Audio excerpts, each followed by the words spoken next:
Halo, assalamualaikum warahmatullahi wabarakatuh. Selamat malam ya buat teman-teman, karena ini tayangnya malam hari ya. Jadi selamat malam buat teman-teman semuanya, khususnya yang selalu menantikan video-video terbaru atau updatean terbaru dari channel Solusi.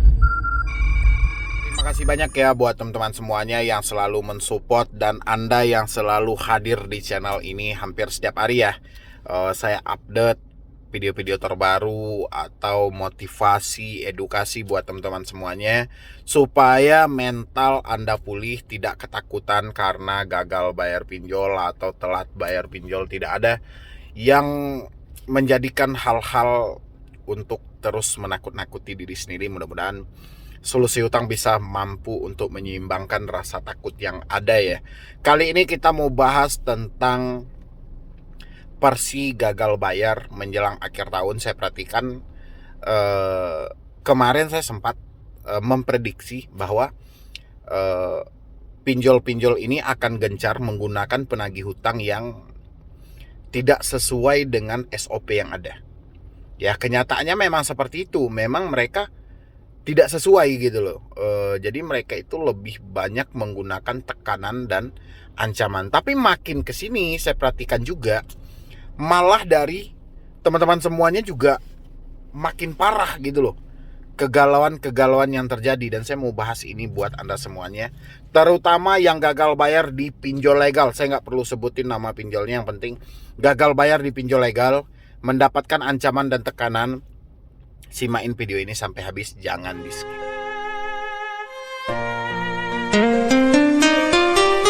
Ya buat teman-teman yang sudah mau mensupport dan mendukung gitu loh. Saya harap dengan supportan dan dukungan Anda, channel ini terus berkembang dan terus memberikan motivasi, edukasi, semangat buat teman-teman semuanya. Tapi jangan lupa juga yang mau bergabung di dalam grup WhatsApp saya, silahkan tinggal klik tombol gabung yang ada di bawah nama channel, dan di situ Anda bisa masuk ke dalam grup WhatsApp ya. Anda bisa berkomunikasi dengan rekan saya juga, mengambil nomor pribadi saya juga boleh gitu loh ya, daripada Anda memaksakan diri terus-menerus di tingkat kepanikan seperti ini.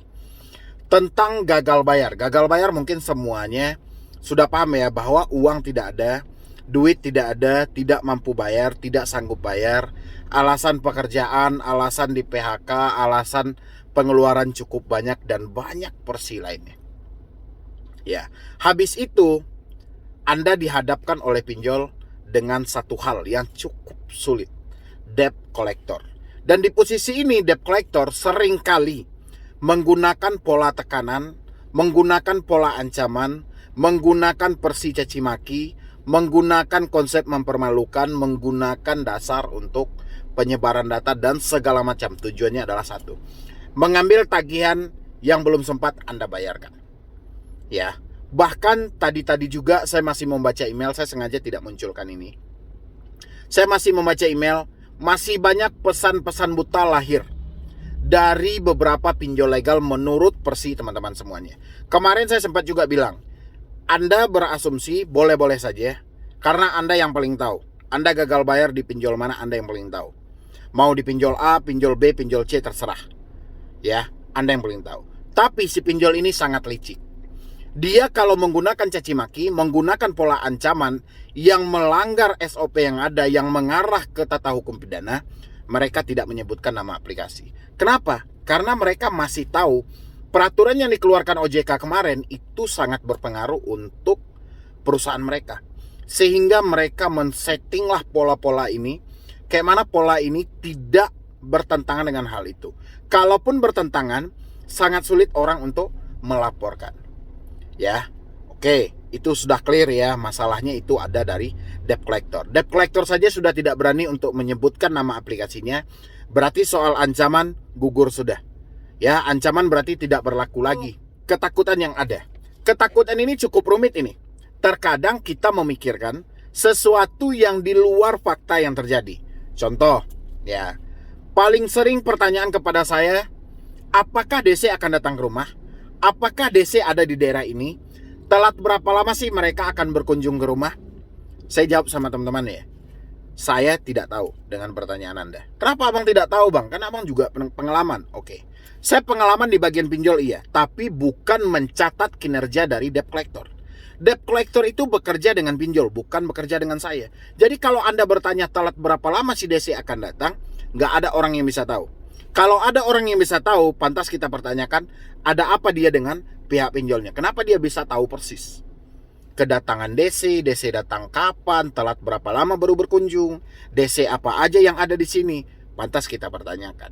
Ya, yang menjadi permasalahan kita hari ini buat teman-teman semuanya. Permasalahan Anda hari ini, tagihan belum dibayarkan. Cuman itu aja. Alasan Anda, duit nggak ada, pekerjaan nggak ada. Yang menjadi masalah bagi saya adalah, kenapa Anda malah memikirkan kapan DC datang ke rumah? Apa tujuannya? Ya, pasti ada dong yang Anda sembunyikan di balik ini. Apakah Anda belum mampu juga untuk jujur sampai detik ini? Apakah Anda belum bisa menerima kenyataan hidup sampai detik ini? Ya, coba tanyakan ke dalam diri Anda. Sampai kapan rasa takut ini harus ada dalam diri Anda? Ya, Anda sudah menyatakan nih ketidakmampuan dan ketidaksanggupan. Tapi sampai kapan rasa takut ini ada dalam diri Anda? Ya, wajar kalau takut sebatas takut, wajar, itu normal. Tapi takut yang luar biasa, bahkan melebihi fakta yang terjadi, ini yang gak wajar. Saya sampaikan ke teman-teman semuanya, tolong, ini tolong banget, yang baru gagal bayar, yang baru telat bayar, mendapatkan tekanan dari debt collector pinjol, baik itu berupa chat, baik itu berupa email, somasi, ancaman, tekanan, resiko, segala macam, tidak menyebutkan nama aplikasi, gak usah terlalu khawatir. Ya, mereka sengaja menggoncang hati Anda, menggoyang pemikiran Anda, supaya Anda berada lagi di tingkat ketakutan. Habis itu Anda akan gali lubang tutup lubang di pinjol berikutnya, sehingga tidak ada potensi untuk Anda keluar dari semua ini. Ya, jadi sudah saatnya kita tidak memikirkan hal-hal itu. Fokuslah memperbaiki diri Anda. Ya, banyak kok orang yang gagal bayar bertahun-tahun. Ya, bahkan pinjol ini 2017, 2018 sampai sekarang, ya sudah berapa tahun itu? 5 tahun lebih mereka ada di Indonesia ini. Itu aman-aman aja, nggak ada masalah. Semua orang yang gagal bayar pinjol selalu berperang dengan diri mereka sendiri. Ya, mereka memang ditakuti oleh yang namanya debt collector pinjol, tapi berperangnya dengan diri sendiri. Ya, coba Anda bayangkan gitu loh. Anda bertanya ke semua orang, mungkin banyak ya YouTuber baru atau konten kreator baru yang muncul di YouTube memberikan edukasi tentang pinjol. Anda selalu beranggapan bahwa mereka mampu menjawab isi pikiran Anda. Kapan DC datang ke rumah? Mereka hanya bisa berasumsi. Ada yang bilang telat 1 minggu, ada yang bilang telat 1 bulan, ada yang bilang setelah 2 bulan, ada yang bilang setelah 3 bulan. Ada juga yang bilang setelah 1 tahun nggak datang-datang. Mana yang mau Anda percaya? Ya. Jadi pertanyaan Anda tentang kapan DC datang ke rumah tidak ada jawaban yang pasti. Makanya saya lebih menunjukkan kepada Anda, fokuslah ke masalah pokoknya. Ya, jangan ikuti masalah pikiran Anda. Itu cuma satu, duit belum ada. Ya itulah PR Anda. Kayak mana duit belum ada ini menjadi buat teman-teman semuanya, please banget. Saya berharap ya semuanya ya, saudara saya, siapapun Anda yang menengok video saya, yang menonton video saya, berharap menemukan jawaban di balik semua masalah hari ini. Permasalahan itu ada dalam diri Anda. Kalau masalah gagal bayar pinjol sesuai dengan POJK 2022, risikonya sudah ada.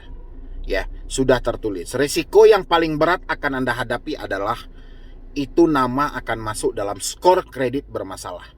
Tapi risiko di luar dari POJK adalah kepanikan dari diri Anda, itulah yang paling terberat. Jadi saya berharap buat teman-teman semuanya jangan ada lagi kata ketakutan, kata kecemasan, kata gimana bang, kata ini segala macam. Kalau kepanikan terlalu berlebihan di dalam diri Anda, saya berharap cabut kartu Anda, reset HP Anda ke setelan pabrik, masuk dengan nomor baru. Silahkan tenangkan diri Anda, fokus menata hidup Anda buat ke depan. Ya. Kalau Anda bertanya kepada saya, apakah kita tidak menjawab telepon, tidak mengangkat telepon DC salah bang? Nggak ada yang salah. Tidak ada perjanjian yang mengikat Anda. Apabila Anda telat bayar, wajib mengangkat telepon, wajib membalas WA, wajib membalas email. Tidak ada perjanjian seperti itu. Dan begitu juga sebaliknya. Ketika Anda meminjam di pinjol, pinjol juga tidak menerbitkan aturan. Apabila Anda telat, kami akan menghubungi kontak Anda, akan menghubungi saudara Anda, akan menghubungi teman-teman Anda. Yang ada itu semuanya adalah Ketika kita telat bayar, mereka dengan seenaknya membuat aturan seperti itu. Nelpon saudara, nelpon teman, nelpon ini segala macam. Giliran kita juga membentuk aturan dalam diri kita, nggak ada yang salah dalam posisi ini. Ya, jadi jangan terus-terus menyalahi diri sendiri. Sudah saatnya kita berbenah diri. Sudah saatnya kita memperbaiki kehancuran gara-gara pinjol. Ya, jangan pikirkan lagi, jangan fokus lagi ke ketakutan Anda. Pulihkan diri Anda, semangatkan diri Anda. Gagal bayar pinjol hal biasa, tapi jangan sampai kebutuhan hidup Anda sehari-hari malah terbengkalai. Ya, banyak juga saya perhatikan dari kaum ibu-ibu malah tidak memperhatikan dari segi anak-anak. Jadi mungkin dari saya kurang lebih seperti itu ya. Mudah-mudahan ini bisa membantu buat teman-teman semuanya. Terutama yang baru telat bayar pinjol, baru gagal bayar pinjol, jangan ada lagi ketakutan, jangan ada lagi kecemasan. Ya. Jadi sekian dulu dari saya, Medi Broni. Wassalam.